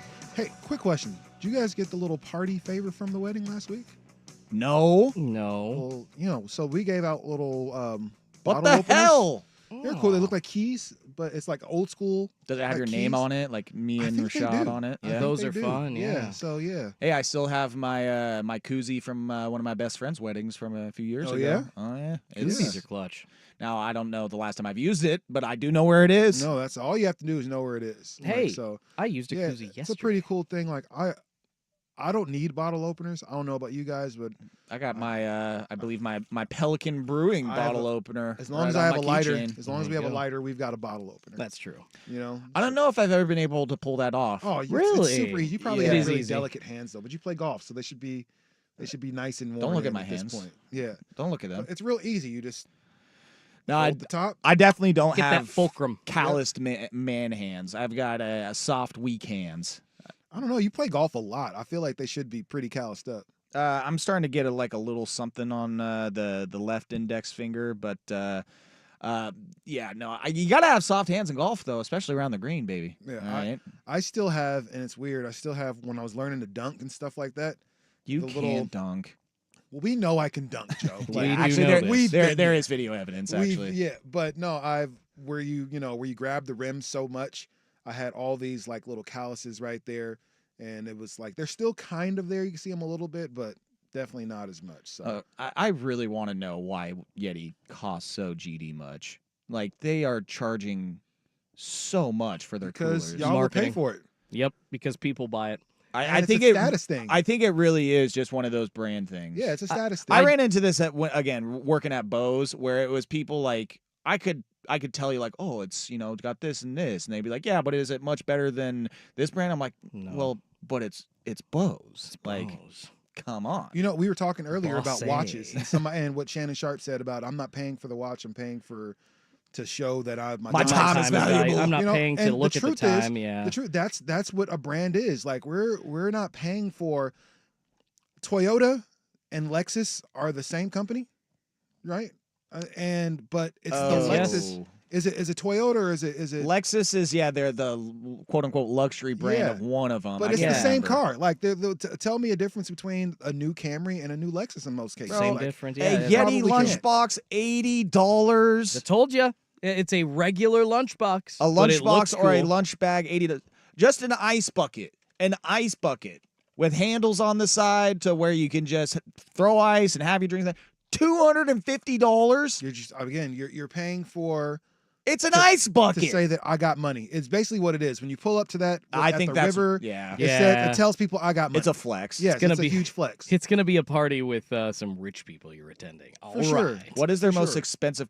A $900 cooler. But it's Does it do your literally gonna taxes? keep your stuff. $1,500 cooler. I mean, those coolers are gonna keep your stuff cold for like weeks. No lie. No, this one is just like a gigantic cooler. I think you're like Yeah. putting fish in that thing, like full blown fish when you catch one.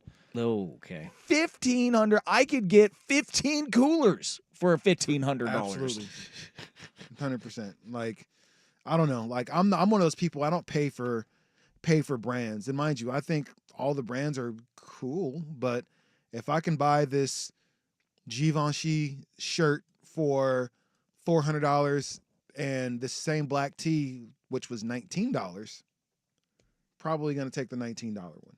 That's just me. That is insane. Just gotta wait for the sales.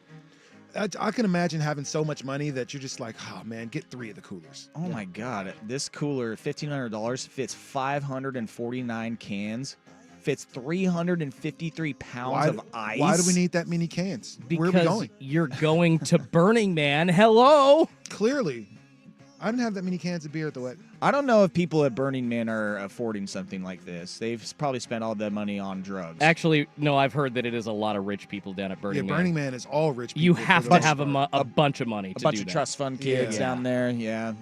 Dad hates I me. can see it. Yeah. Something Yeah, like that. Rage Against the Machine. All right. There's your Sports Sunday to start off your day. I hope you enjoyed it. We will be back next week I don't know what's happening in the sports world over the next 7 days besides NBA Finals, By Stanley Cup. Next Sunday will be Game 3. Yeah. Jeez Louise, 5 days in between games. Come on. Yeah, I was going to say, we better be through at least Game 4 by then. I haven't looked at the schedule and when the games fall, but we got Game 2 tonight. Game 3, I hope, would be on either Tuesday or Wednesday, and then we're getting Game 4 by Saturday at least. So by then, we'll be 4 games into this one. But for Rashad Taylor, Jordan Schultz, whatever happens in the sports world within the next week, we'll be right here next Sunday to talk about it. Appreciate everybody out there listening to 1080 Fan Sports Sunday. We'll catch you next week. Peace.